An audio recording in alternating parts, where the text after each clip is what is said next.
États-Unis d'Amérique, sous leur nouveau président, Donald J. Trump, ont décidé de suspendre, au moins pour les 3 prochains mois, l'aide des États-Unis aux pays étrangers.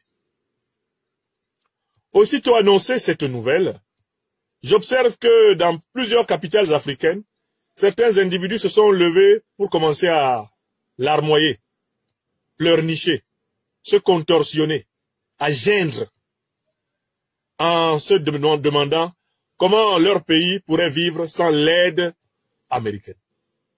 J'ai notamment remarqué la sortie verbale, une fois de plus incontrôlée, de l'ancien Premier ministre du Mali, celui que j'ai justement appelé le recteur de l'université malienne de la langue de bois, Moussa Ben Johnson Hussein Bolt, le fuyard de Vitry, alias Mara. Il est sorti pour dire, oh là là, c'est grave, il faut vraiment qu'on s'organise, comment on va pouvoir vivre sans l'aide américaine au Mali? Oh Seigneur, on est mort, oh, on est mort. J'imagine le satrape reptilien venu de Saint-Dou, apprenant cette nouvelle. Mais, j'espère que ça ne concerne pas la Côte d'Ivoire. Parce que même en tant qu'ancien fonctionnaire du FMI et de la Banque mondiale, j'ai gouverné les États-Unis. Ah non. Mais Trump, il peut pas nous faire ça. Mais comment on comptait sur le rééchelonnement de la dette et tout ça, et il nous coupe. Mais.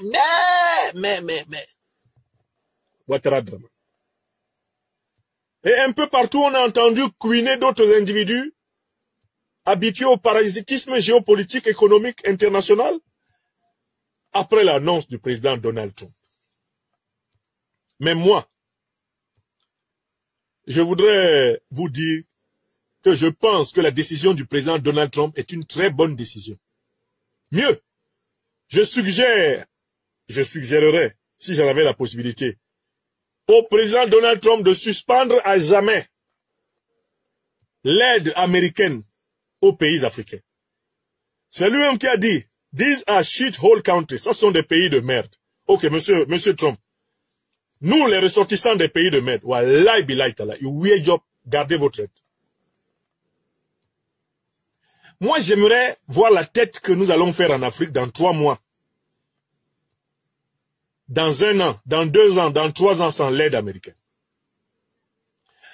L'Afrique existe avant les États-Unis. Vous êtes d'accord avec moi?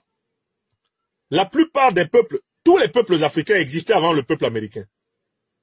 Même le peuple Native Americans, ce sont des descendants lointains des Africains. Parce que vous savez que l'humanité a été formée par le Tout-Puissant en Afrique, et c'est à partir d'Afrique qu'elle a peuplé l'Amérique, l'Asie, l'Europe. Vous le savez, n'est-ce pas? Nous, on était sur la terre ici il y a longtemps. C'est pas quelqu'un qui nous a amenés, c'est Dieu lui-même. Et c'est à travers nous que les autres sont nés. Je recommence, nous les Africains, on est les premiers nés de l'humanité. Nous sommes les aînés de l'humanité. Notre continent et notre civilisation, c'est le berceau de l'homme. C'est le berceau de l'homme. Quand quelqu'un vient dire aux Africains, qui sont le peuple le plus résilient de cette terre, le peuple qui,